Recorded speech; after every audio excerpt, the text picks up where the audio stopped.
Hi. Hello, everyone, and welcome back to your next honors geometry video. This is Miss Warren again, and today we are going to be doing an introduction to the topic of rotations. So once again, this is another rigid transformation. We've been talking about those for a little while now, but our objective for today is that using our background knowledge of algebra, I will discover rules of common rotations and begin to apply these rules to points and shapes. Okay, so again, I already mentioned this, but like a rotation is a rigid transformation. And just to make sure we all remember what a rotation is, there's a picture of that in the upper right-hand corner of your screen. And rotation is basically, I don't know what I did there. Basically start somewhere, and then I'm spinning that shape in a circle. Okay, that is what a rotation is. Okay. And then we're going to begin to apply rules to these points and shapes. So if you remember when we've talked about rules before, we're talking about the coordinate notation. That looks sort of like this. It's where we have this point of the pre-image is on X and Y, and we want to talk about how does that original coordinate change to get us from our pre-image to our image. Okay. So there's a few basics of rotation to know before we get started. So there are three different components that you have to know in order to be able to do a rotation, right? In order to know what is being asked of you. And the first thing is that you need to know the direction of a rotation. And a rotation can either be done in the clockwise or the counterclockwise directions. So that's the reason there's a picture of a clock in the top of your screen. So sometimes I honestly, when I'm doing these problems, I like to draw a clock on my screen every time just to make sure I'm thinking about which way is clockwise and which way is counterclockwise, because sometimes if you're not thinking about a clock, that's actually kind of hard to know. Maybe that's easier for you, but if you struggle with that, I highly recommend just doodling a little picture of a clock and then knowing that the way the clock's hand normally turns is in this direction. Okay, so that direction would be turning clockwise. Okay, the other direction then would be turning counterclockwise. So if I start spinning in this direction, rotating that way, that is counterclockwise. Okay, and you will notice I just used a couple abbreviations here. These are things you might see frequently. So you might want to write that down. That CW stands for clockwise, while CCW stands for counterclockwise. Okay, because those are kind of long words to always be writing out. One other important piece of information to note is that when we talk about a rotation in math, typically we actually see things in the counterclockwise direction right here. That is more common than clockwise. And so in math, we refer to a counterclockwise rotation as positive and a clockwise rotation as negative. So if someone were to say there's a positive 90-degree rotation, that would be counterclockwise. Whereas a negative 90-degree rotation would be clockwise. I think I said it wrong before. Positive is counterclockwise, negative is clockwise. It's correct on your screen. The next thing we have to know is the angle of rotation. So I just sort of started talking about that just now. But basically, I need to know not only which way am I rotating, I also need to know how far I'm rotating. And we talk about that in terms of a number of degrees. So when I have an entire circle, right, if I were to rotate around this whole entire circle, I'm talking about taking up that whole space, that would be 360 degrees to get from the beginning of the circle back to where I started. Okay. But typically, you're not going to rotate something 360 degrees because it would just give you the original again. So in a minute, we'll talk more about the other common angles of rotation. Okay. And then the last thing you have to know to be able to do a rotation is the center of rotation. So what point am I rotating an object around, right? So like if I have this square, let's say it's on a coordinate grid, where am I rotating it around? If I had a center of rotation up here and I was supposed to rotate it around that point, that would be very, very different, okay, than if I have my center at my origin and I'm trying to rotate it around that point, okay? Just an example. So usually we do have the center of rotation at the origin, and just a reminder that the origin is the point 0, 0. hopefully that's just a reminder at this point. Okay. So these are the most common angles of rotation. So like I said before, a full circle is 360 degrees. So we have these common angles of rotation, 90 degrees, 180 degrees, and 270 degrees. That is because each of those is a quarter circle. So you can think about it as going a quarter way around a circle, around a coordinate grid. Those are just the sort of even easier rotations to do. Like if I asked you to rotate something 67 degrees, that would be a little confusing and quite challenging. But if I'm rotating it to an even 90 degrees, a quarter of the way around the circle, that is something you'll be asked of frequently. The other thing I want to point out, again, is that these could happen in two different directions. So I told you before that the positive direction in math is this direction of counterclockwise. So let's say each of these written out here are counterclockwise. I'm talking about 90 degrees counterclockwise, 180 degrees counterclockwise, and 270 degrees counterclockwise. Each of those rotations also has a pair, basically, a rotation that is the same, but you can describe it as a clockwise rotation. So I'm going to draw another circle here.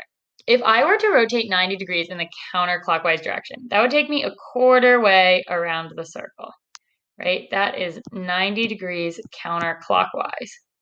Okay. But I could also, starting at the same point, rotate the other direction. And I could rotate the other direction until I meet that same exact point. So essentially the rotation is the same. I'm getting to the same location, but now I've gone 3/4 the way around the circle. So that would be a 270 degree rotation counterclockwise. So 90 degrees counterclockwise. Sorry, that's supposed to just be clockwise. Just ignore that and it'll see. A 90 degree counterclockwise rotation is 270 degrees clockwise.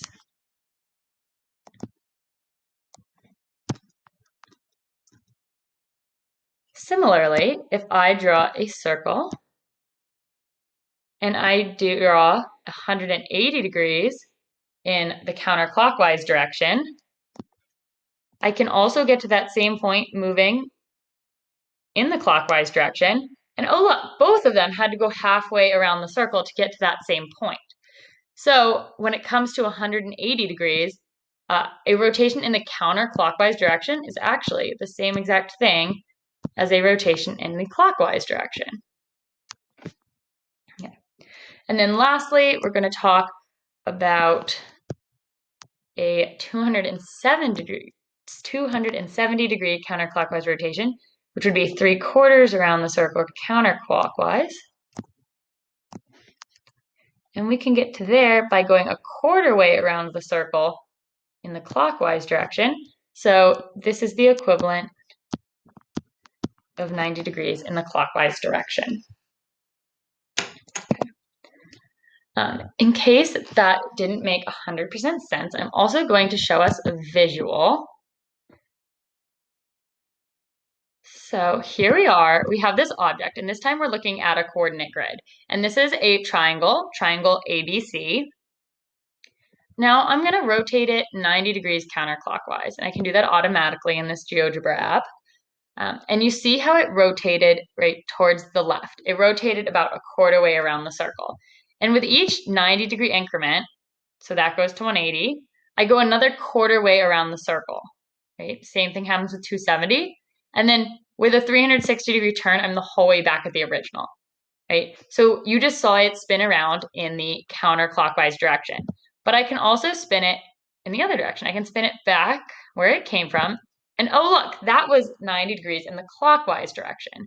Okay, it still matches up with where it was when I had rotated it 270 counterclockwise, right? So I can spin it in two directions, rotate it in two directions, right? But both directions can get me to the same image. And again, the one more thing I want to point out is I did mention that each 90 degrees is a quarter of the way around the circle. So note how with each 90 degree rotation, I enter a new quadrant, right? There are 4 quadrants on the grid. So if you have a pre-image that is in a quadrant, based on the degree of rotation, you can know what quadrant the image will also be in.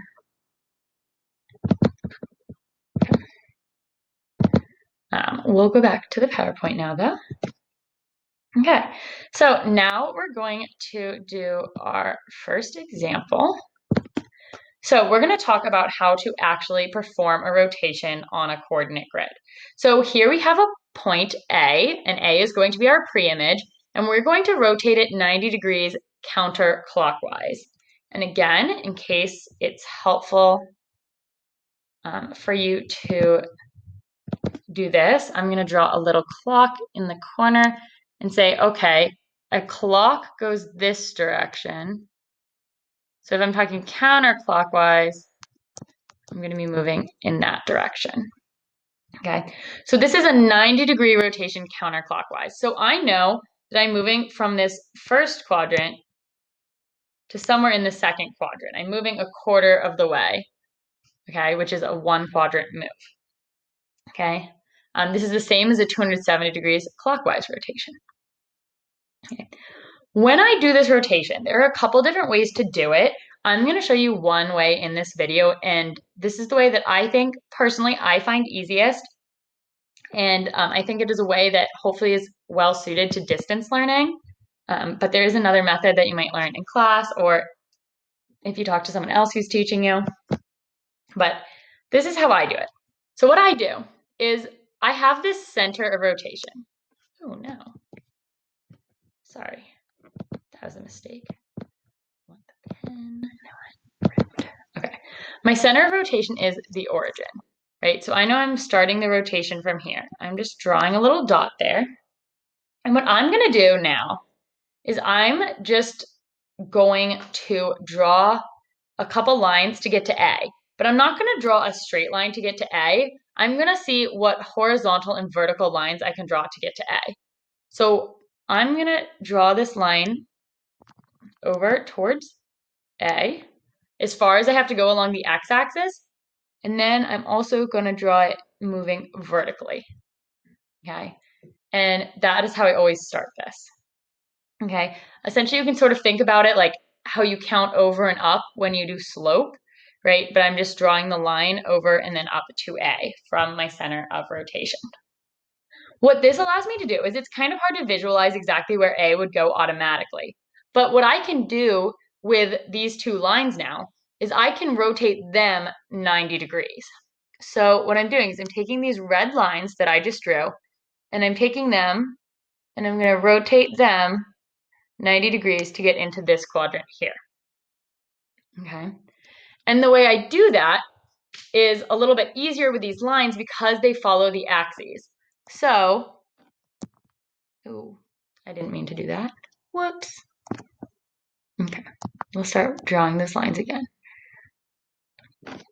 Okay, when I take this line here, I'm darkening it in, the one that's on the x-axis. If I want to rotate that 90 degrees, I'm basically moving it over by 1 quadrant. Well, that line is actually just going to come right here. So instead of being 3 units on the x-axis, I spin it to be 3 units on the y-axis, right? And that's what we call rotating. So I rotate that line 90 degrees. And then I'm also going to take this other line. So originally I went over 3 and then I went up 4. But when I spin that, it becomes up 3 and over 4. And then I have a new point there, right? So hopefully you can kind of see how this here rotated to become that new set of 2 lines, okay? Basically, what you're doing is you're taking the x and making it the y, okay? So what is horizontal originally becomes vertically, what's vertically originally becomes horizontal. And then I can write the coordinate of this point, which is -4, 3, okay? And there's a space for me to write that coordinate at the bottom here. When I went from A to A prime, from my pre-image to my image, I went from -3, 4 to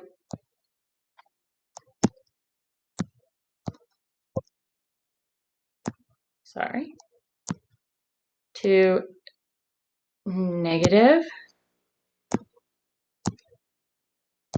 4, comma 3. That took way too long. Okay. So that's my new point. And based on that, I want to write a coordinate rule. So this is something that you guys have, again, seen several times at this point. We talked about it with translations and with reflections. But basically, I want to know if my pre-image is at the coordinate x, y, how does that change to the coordinate of my image? So I'm going to look at the coordinate for a and a prime to figure this out. So I'm looking at my original coordinate of 3, 4. Okay, that's the pre-image. And then that becomes negative 4, 3. So you can sort of see how the 3 and the 4 have swapped positions. Okay, so the x and the y have essentially switched. There's also a negative in there, so we'll talk about that in a second. But if you notice how the y and the x switched positions, we would write that by saying that xy becomes yx, right? The y moved to where the x was, the x moved to where the y was. They just switched positions with each other. But on top of that, we also noticed that the 4 in A prime, that is negative. Okay, so the 4 didn't just move from being where the y is to being where the x is, it also became negative. So since the number, and I think it might be easier if I write this out right here. Okay. Since the number, right, that moved to the x position was the y value, it also became negative. I'm going to write negative y in there, okay? Right, so hopefully we can see how 3 and 4, right, become negative 4, 3, because if I plug 3 in for x, that gives me 3. And then if I plug 4, the y value, if that goes into negative y, that becomes negative 4. Okay, so the important takeaway that's going to follow us is that when we have a 90-degree counterclockwise rotation, okay, xy becomes negative yx. Okay, now moving on to the next one. Now we're going to talk about a rotation of 180 degrees. I said 180 degrees counterclockwise, and then in parentheses said 180 degrees clockwise. So you will notice that these are the two same number of degrees. As we talked about earlier, 180 degrees counterclockwise is the same as 180 degrees clockwise. So really, I didn't even need to specify a direction. Any rotation of 180 degrees is the same. But we're going to go ahead and take this point. It's still the same pre-image, A, but now we're going to rotate it 180 degrees. So I'm going to go ahead and start by drawing out those lines to A. So remember, I'm basically drawing a vertical and a horizontal line to get myself from the origin to point A. Oh my goodness. Sorry.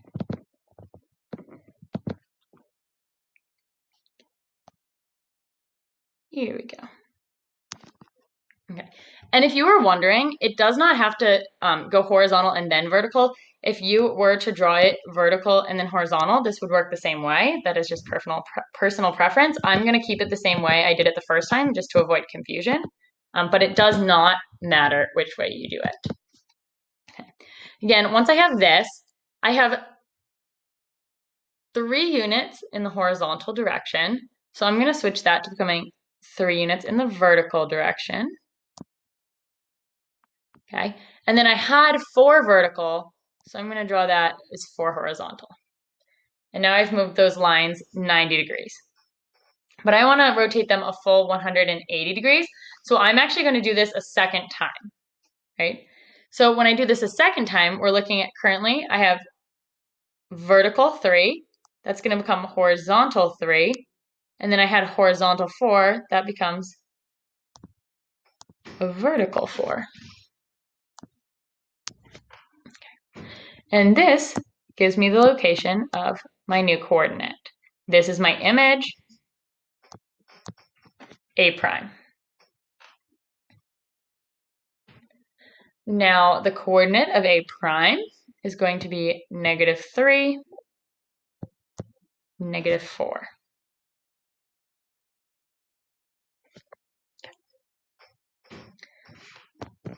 Moving on to our coordinate rule. Once again, I want to figure out if my pre-image is xy, how does that value change to give me my image? And I think this was hopefully easier when I drew out the change. So 3, 4 rotated to become -3, -4. So we can see here the values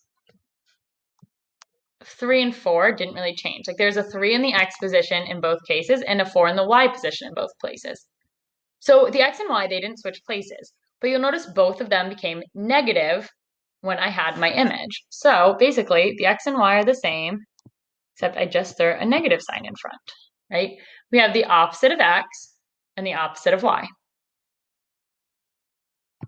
So this is the coordinate rule when we have a 180-degree rotation.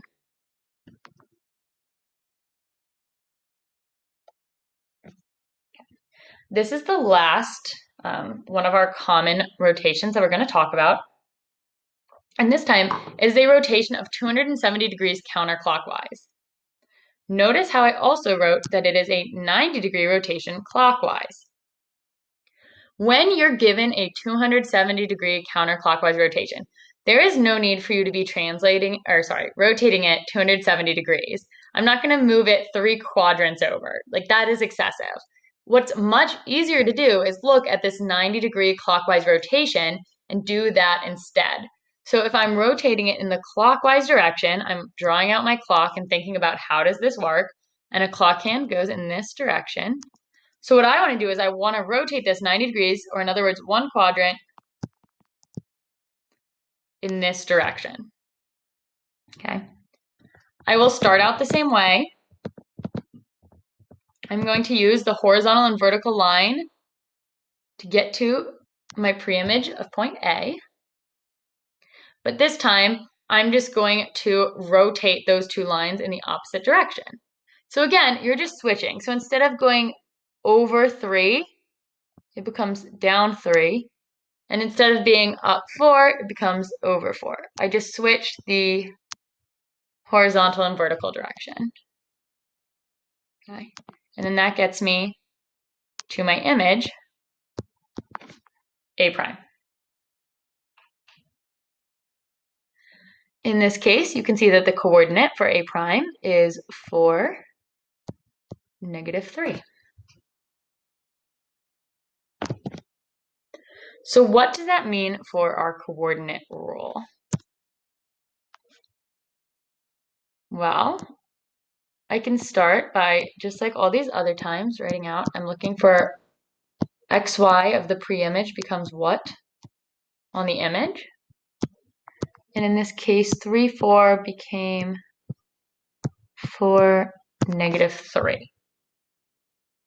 So I'm looking again, and I'm seeing how can I make these x and y values, the x value of 3 and the y value of 4, how do those become 4, -3?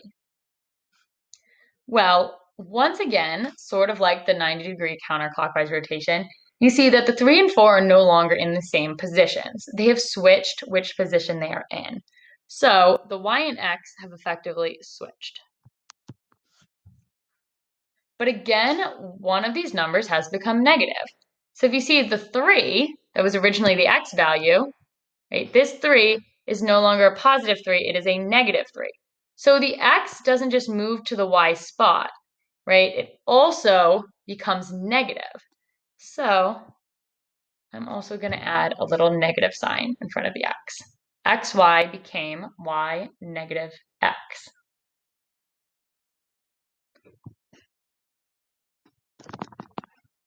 And that is our third coordinate rule. Okay. Just to go back and summarize, because I know this was a lot of information, I'm making a table here with all the coordinate rules. If you're the type of person who prefers to memorize the rules, then you certainly will want to have this table in your notes. Honestly, it would probably be a good idea for all of you to write it down. But again, just to summarize, the 90-degree counterclockwise rotation has the rule xy goes to -yx. Okay. For a 180-degree rotation, our rule is that xy goes to negative x, negative y. And then our last rule for 270-degree counterclockwise is that xy goes to y, negative x. Okay. And if you need a minute to write this down, please pause this. I'm going to keep going. So now we have an example of a triangle that we're going to rotate. So we're stepping it up a bit, but just like our other transformations, basically you're just doing the same thing as a point, you just have to do it 3 times. So if you want to go ahead and try this might be a good time to pause the video and see if you can do this on your own. And then come back and I'll go over the solution. Okay, so this is a 270-degree counterclockwise rotation about the origin. I have no desire to rotate this 3 quadrants. I could, but I would rather rotate this 90 degrees clockwise since I know at this point that those two are the same thing. So I'm going to be taking my pre-image of triangle ABC and rotating it into the first quadrant. Okay. So again, what I'm going to do is I'm basically going to be drawing these lines from the origin to each letter. You do not actually have to draw the lines if you don't want to. You can sort of imagine them is what I usually do, but if it is helpful for you to draw them, you can.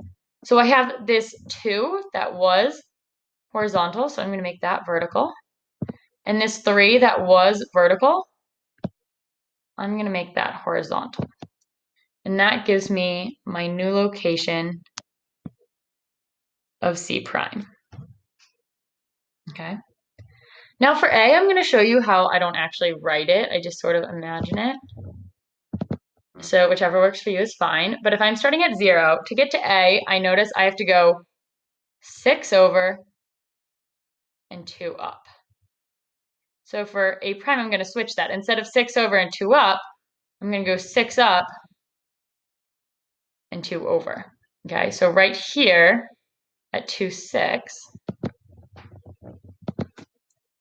I am going to draw the point for A prime. And then last but not least, I'm going to rotate B. I'll go ahead and draw that one in again in case that's how you function best. I have to go 5 over and 5 up. So, since those are the same, it's still going to be 5 up and 5 over. Gets me to this point here, which is B prime.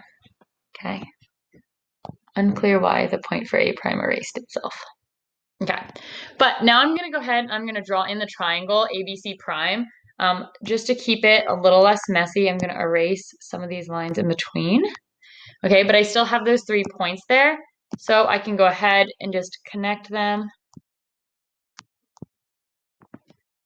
And that is the triangle ABC rotated 90 degrees counterclockwise. All right. Here's another example. Again, you might want to pause this video here, try it yourself, and then come back to the video to check your answer.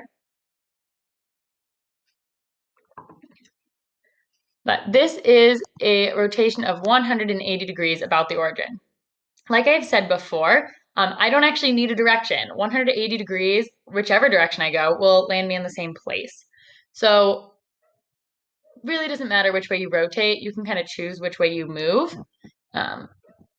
But I'm just going to go ahead and get started. So I'm going to start with point D. And if I'm to draw 6 units over and 2 down, that can then become 6 units up and 2 over. So this point here is D prime. Okay. And then I'm just going to get rid of those lines because I don't really need them.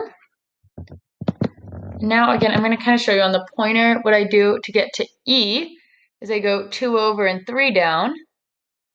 So I just switch that, and instead of 2 over and 3 down, I'm going to go 2 up and 3 over. And so this right here, negative 3, 2, that becomes my new point.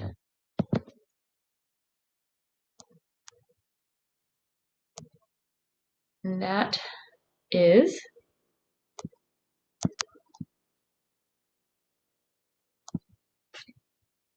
E prime.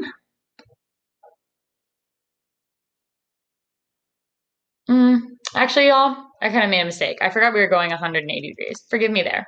So what I did is I only rotated this 90 degrees, and then I let myself make a silly mistake, but I'm sure you guys will make mistakes too. So let this be your example so you don't have to make them all the time. So I'm actually going to go back to the fact that we had this location for 90 degrees after D. And then I'm going to fill this back in. So just a refresher to get to D, we had 6 over and 6 down. So then I switched it to 6 up and 2 over. Now I have to go another 90 degrees. So I had 6 up and 2 over. Now that becomes 6 over and 2 up. So it's actually not until this point here that I have D prime.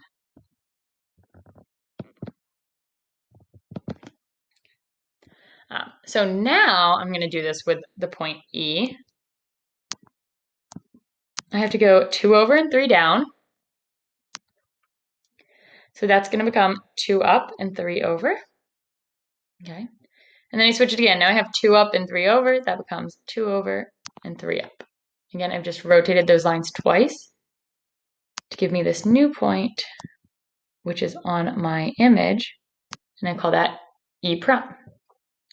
Okay. And then I'm going to use another color.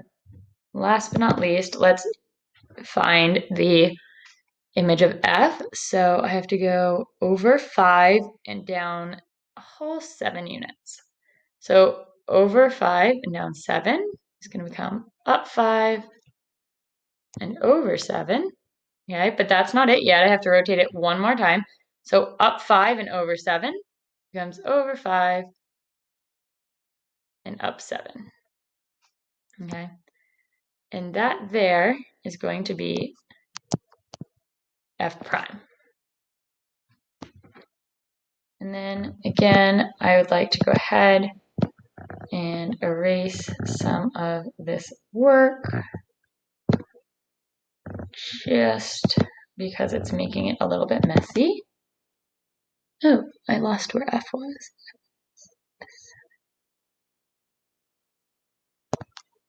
Okay, F was up there. I accidentally erased it. But now we're going to go ahead and connect those 3 points. And that gives us my image of EFD prime. Okay, so that's the last example of actually rotating a full pre-image into an image we're going to do. And then now we're just going to go over some basic vocabulary review real quick. Or not vocabulary review, just quick questions, making sure we still remember all this information, sort of a summary. So a full rotation is how many degrees? That would be like a full circle. So that is 360 degrees to get around one full rotation. You could rotate a point in 2 different directions. You could either rotate it clockwise, which I'm going to abbreviate CW, or counterclockwise, which I will abbreviate CCW. Okay. Remember, in math, a positive rotation is in the counterclockwise direction. Okay. If I'm looking at a clock, it moves this direction. Sometimes that's a little counterintuitive. Okay, but it is counterclockwise as positive, not clockwise. And these next 3 questions are just kind of based on the rule. So it says, if point AB is rotating 90 degrees counterclockwise, what point will it end up at? Well, so we're used to seeing the rule as xy. So this rule was that xy would become negative yx. But we can say the same thing here with A and B, right? So basically, I'm still just switching the locations of A and B, but that B is going to be negative. Okay? And then same thing with this 180 degree rotation. We're used to seeing that xy becomes negative x, negative y. So in this case, AB becomes negative A, negative B. And then this last one says, if point AB is rotated at negative 90 degrees, so this is telling me that I'm moving in the clockwise direction, right? Negative 90 degrees, that is the same as the rule for 270 degrees counterclockwise, right? And that rule was that xy becomes y negative x. So AB would be B negative A.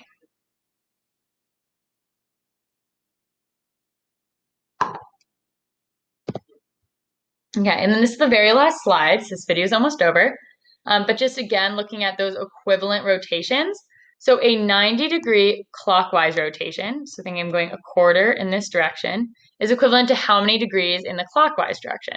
So I went a quarter of the way around. I have to go 3/4 of the way around counterclockwise, which means 270 degrees. Looking at this next question, it asks what a 270-degree clockwise rotation is. So I'm going to draw a 270-degree clockwise rotation. And oh look, if I go the other direction, it takes me a quarter of the way around the circle to get there. So a quarter way around, quarter rotation is just 90 degrees. And then these last two are asking about just a coordinate. So you could rotate this by graphing them and then actually performing the rotation. But if you remember our rules, we know that for an 180-degree rotation, xy becomes negative x, negative y. So if I'm starting with 7, 5, and I basically need to just make both the x and y values negative, that leaves me with negative 7, negative 5, right? The only thing is I'm adding a negative sign to both of those values. Okay. And this last question asks about a 270 degrees counterclockwise rotation. So at this point, I've learned that that rule is that xy becomes y negative x, and I keep writing in this like dead spot on my screen, so sorry, you probably can't really see that. Okay, but that means that to find my x value, that's just the y value, so basically negative 2. I'm going to move that, right? And then I need to find my negative x value. So my x was 6, and I'm just going to make it negative to give negative 6. Okay, so that is basically the video. Hopefully that was helpful. I know this is just an introduction. It's a lot of information, but we are going to go over it in class and do a lot more practice with this. So definitely remember to come to class with questions prepared. If there's anything specific that you are unsure on, that will be helpful. So your teacher can kind of guide the lesson in the way you need it to go. But other than that, that's the end of this video. So thank you for staying the whole time, and good luck practicing with rotations.